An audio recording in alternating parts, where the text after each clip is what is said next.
Budget session शुरू है sir, क्या चल रहा है? देखिए, आज का बजट सेशन के ऊपर तभी बात की जा सकती है जब हम पहले बजट डॉक्यूमेंट देखें, उसके बाद ही अलबत्ता जैसा कि चीफ मिनिस्टर साहब ने बताया कि हमें मरकज़ से काफ़ी फ़राख दिलाना फंडिंग हो रही है, तो हम उम्मीद करेंगे कि उसकी फ़राख दिलाना जो फंडिंग मरकज़ की तरफ से है उसका रिफ्लेक्शन आज के बजट में होगा।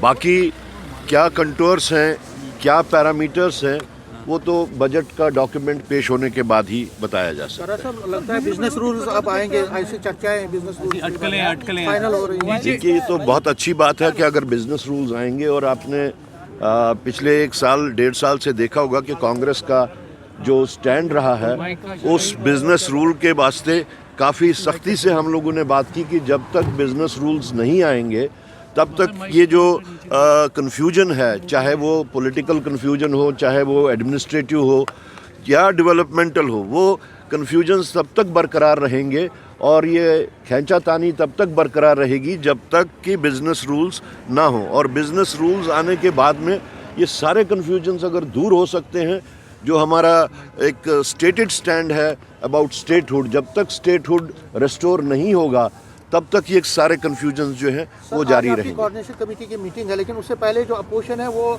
हमला कर रही है उमर अब्दुल्ला सरकार पे, कह रहे हैं एक भी पोल प्रॉमिस पूरा नहीं हुआ। नहीं, वो तो खैर हर एक को हक बनता है कि वो अपनी अपनी बात रखे।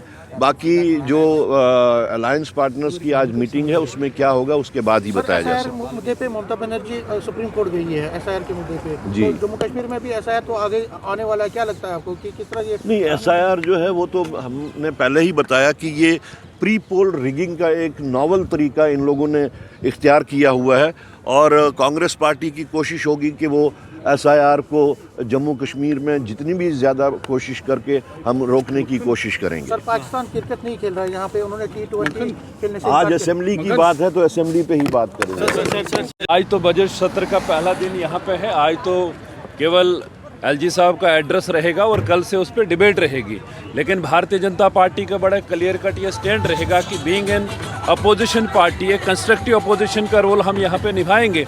और ख़ासकर जो पिछले 1.5 साल सरकार का हो रहा है उसमें जो उमर अब्दुल्ला गवर्नमेंट का जो फेलियर है, जो कमिटमेंट इन्होंने लोगों के प्रति जो यहाँ पे की थी अपनी मैनिफेस्टो में, खासकर एम्प्लॉयमेंट को लेकर, डेली वेजेस को लेकर, पावर फ्री देने की बात कही थी, राशन फ्री देने की, अनेकों ऐसी कमिटमेंट, ऐसे वादे जो लोगों के साथ किए थे, वो नाकाम सरकार हुई है।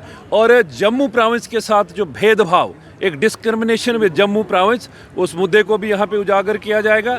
और एक जो सबसे इस वक्त का जो बड़ा मुद्दा है, जो NLU फॉर जम्मू प्रोविंस, उस मुद्दे को भी भारतीय जनता पार्टी यहाँ पे बड़े ज़ोर से उठाएगी। देखिए, इस सरकार से हम कोई उम्मीद नहीं रख सकते हैं।